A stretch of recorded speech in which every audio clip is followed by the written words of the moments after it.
Hey, hello world. What is up? Welcome to Build. I'm your host, Matt Forte, and we're here live at the Build Studio in New York City. Our next guest is an award-winning journalist, professional speaker, and author of the book, We Need to Talk, How to Have Conversations That Matter. Her TEDx talk, all right, 10 Ways to Have a Better Conversation, get this, currently has over 19 million total views.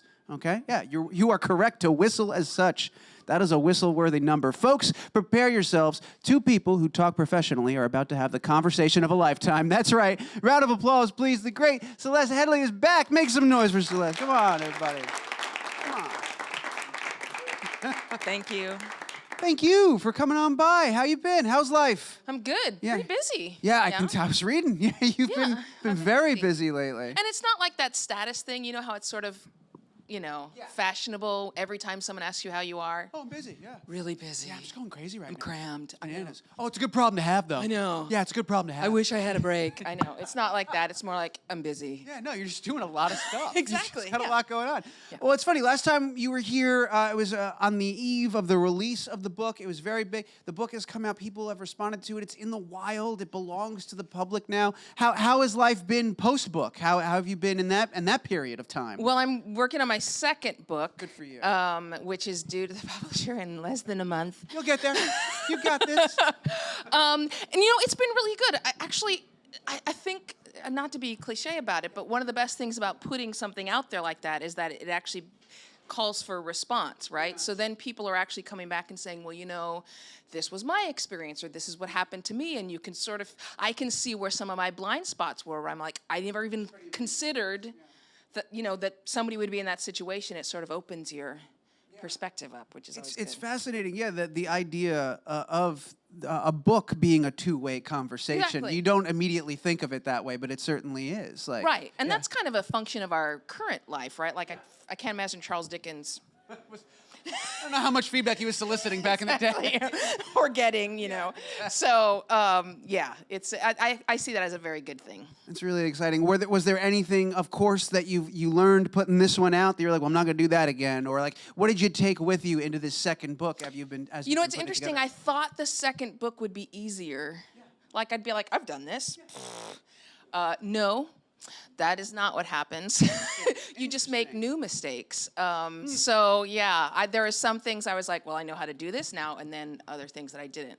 I mean, I will say that the second book, I got a lot more time to write it. Yeah. So I actually got to do a lot more of the actual interviews rather than relying on what experts have said before.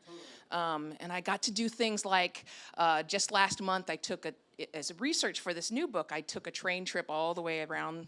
That was for the book. United States, yes. Oh, well, now I was excited already. I'm thoroughly excited because I was reading your blog about that journey, and it looked incredible. So that's what inspired you, was working on this book. Yeah, and I was reading about the slow movement, this idea that maybe going faster at everything isn't the best thing to do. So I got on a train in D.C., where I live, and I took a train to New Orleans, and another train to Los Angeles, and another train up to Seattle, and then across to Chicago, and then to Boston, and then back down. 2 weeks. 2 weeks. If you had ratio of time on a train to time off a train, what was it like?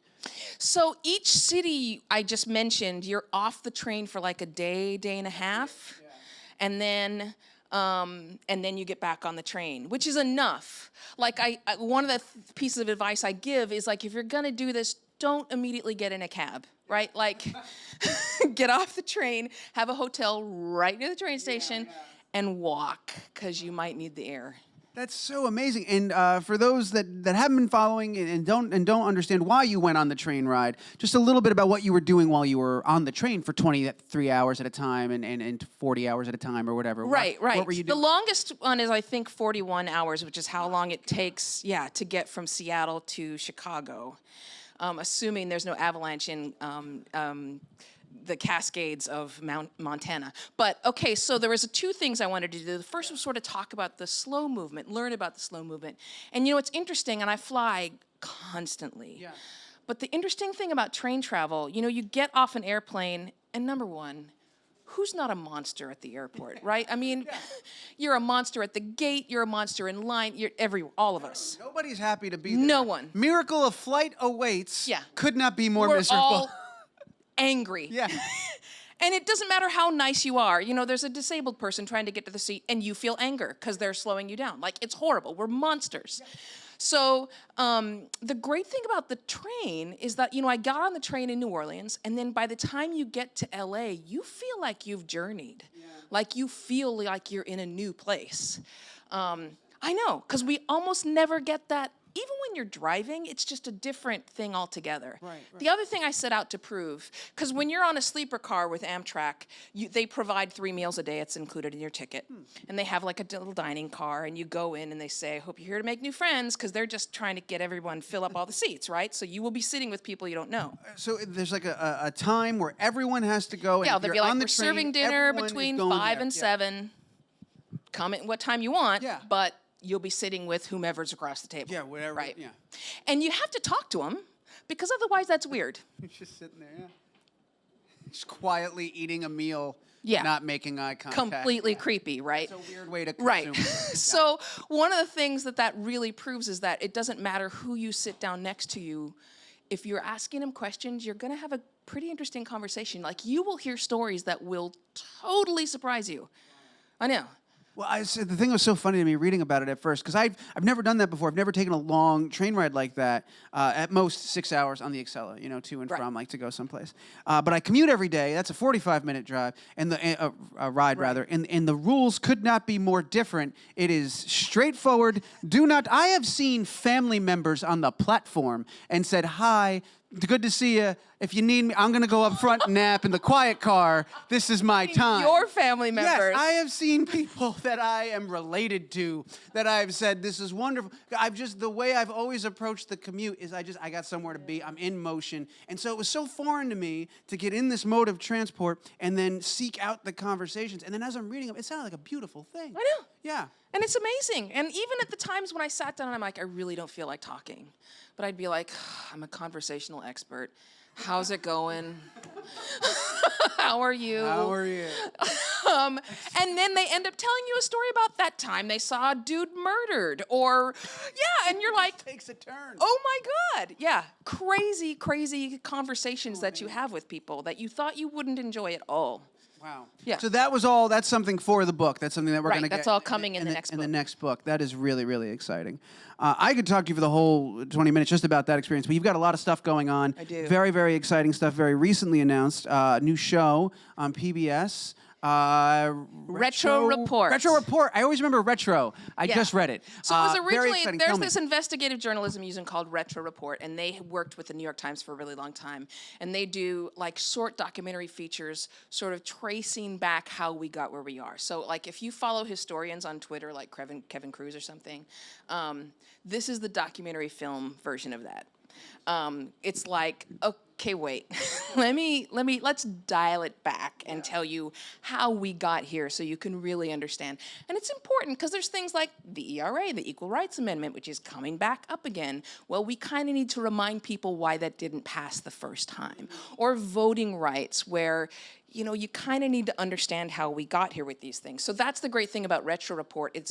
They're short enough and they're specific enough where it's palatable and it's a mouthful, but it's sort of giving you the context to understand some of the headlines that are happening. Some of the headlines that are happening can be, they can be pretty heavy. They can be a lot to unpack and digest. I was reading that there's going to be maybe a humor component as well. Andy Borowitz is going to be contributing irregularly. Once in a while.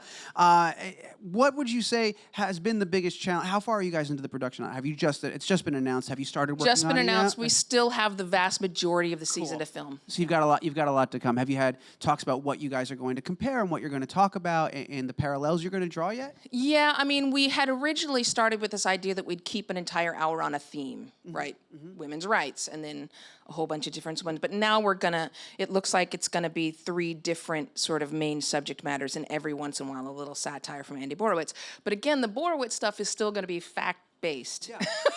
This is still journalism. Right. So you can trust the stuff that you're hearing on there. And then, you know, hopefully we'll be able to respond to some of the things that are occurring. Not only do they have a backlog of some of these documentary films going back quite some time, but they're still reporting on this stuff. The reporting is very current. Yeah, for sure. Just so that's, I think, fall. I was reading Yep. too. That's coming in fall, so that's a wonderful thing that we can expect from you guys. Let's keep going down the checklist. I was just listening to season 3 of your podcast that you just. Thank you. Yeah, you guys just wrapped up. Men. Yeah, men. This You have to say it Seen like on that, radio. 'cause it's all caps. It's all caps. Men. Men. I was like, oh. Well, what Exactly. is going on here? I loved this season and what you guys had done and the way the way you were able to get granular and explore all these different elements and all these different things.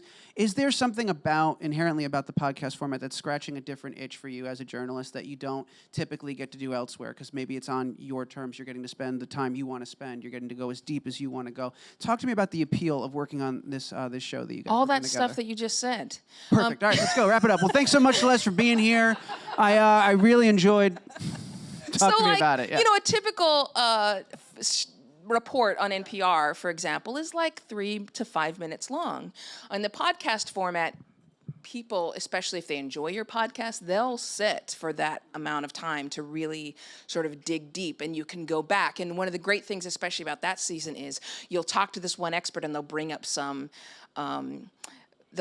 point. Like one of the very first ones was about cavemen, and one of the experts was like, okay, that whole caveman thing is complete crap. You can say crap. It's the internet.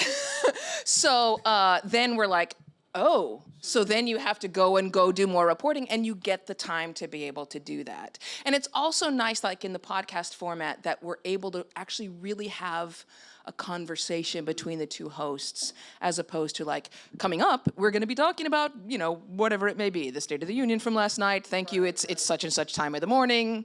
It's George Clooney's birthday. We'll be right back. Right? You don't have to do that and all that structure in the podcast format, because it just leads to a better, more relaxed discussion. After such an incredible third season, have you guys talked about season 4 at all? Ideas on the wall? That's not been announced. It's top secret. It's top secret? Yeah. Ooh. Well, that's exciting. I know, right? Man, yeah, you have been busy, because I have yet another thing that I want to congratulate you for that you just had happen very recently, and I wrote down the full thing. You were just awarded, you recently accepted the Media Changemaker Award at Mercer University Center for Collaborative Journalism. Media Changemaker Award. I know. That's you. Isn't that weird? That's wild. Yes, I'm holding for applause. So cool. Thank you. Congratulations, much deserved. What a you. surreal thing.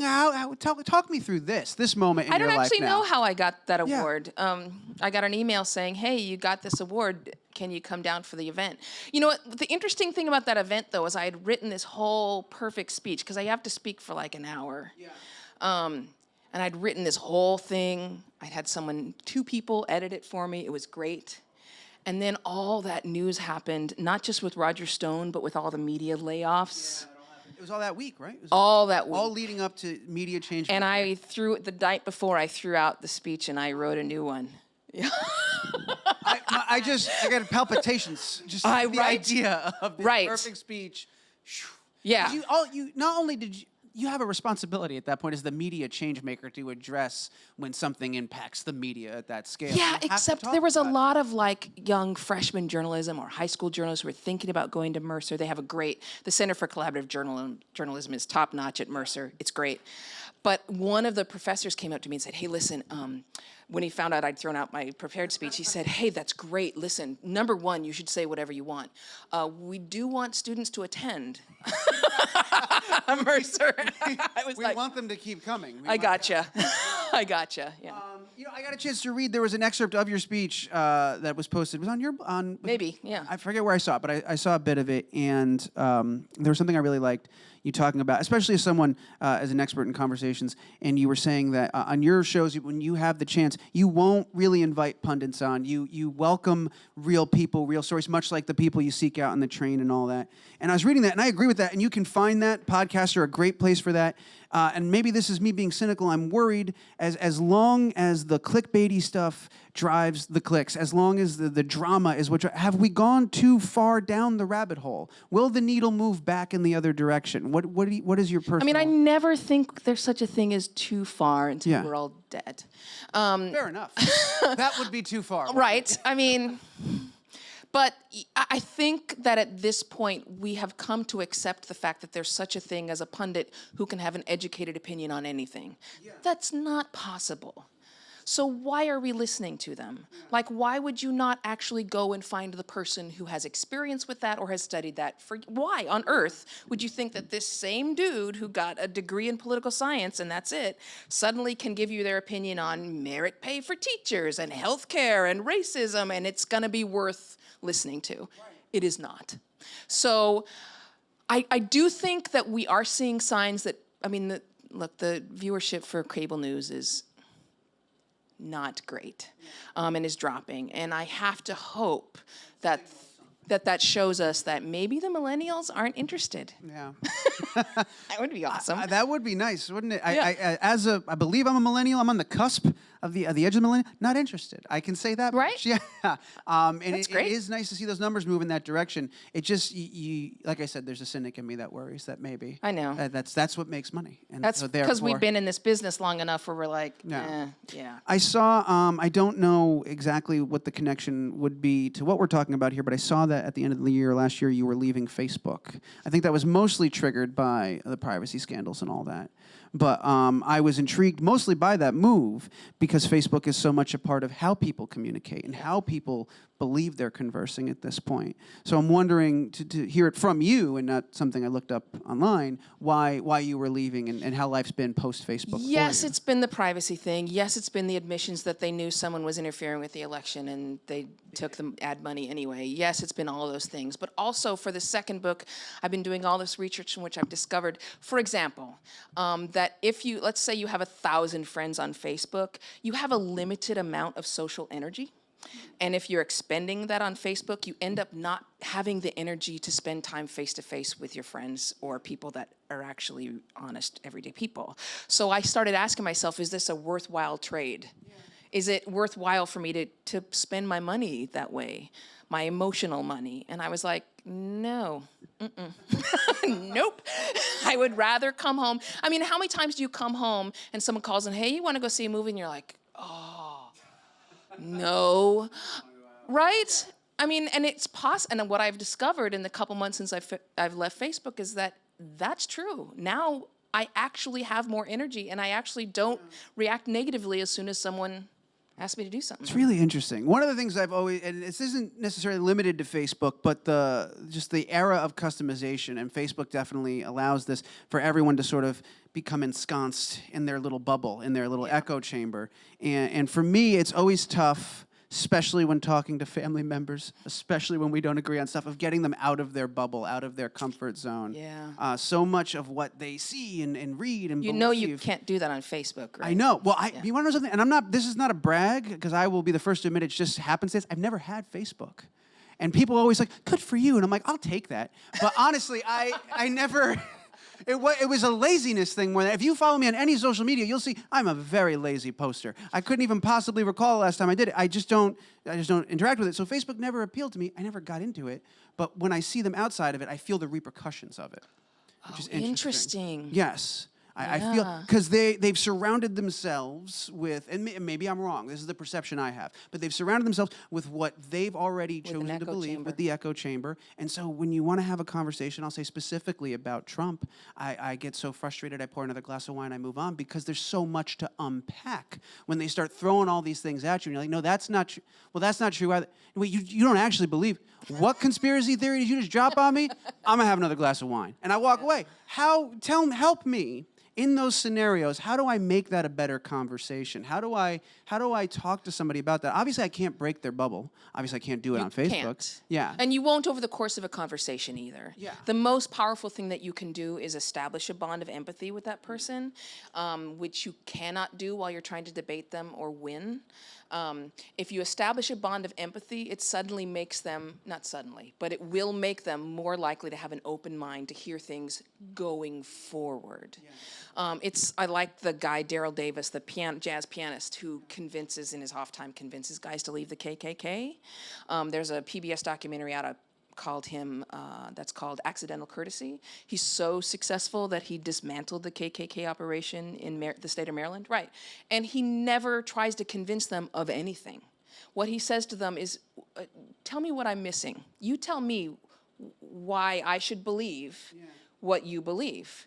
And over the course of him listening to them, that listening is the transaction that creates the empathic bond. Everybody wants to be heard.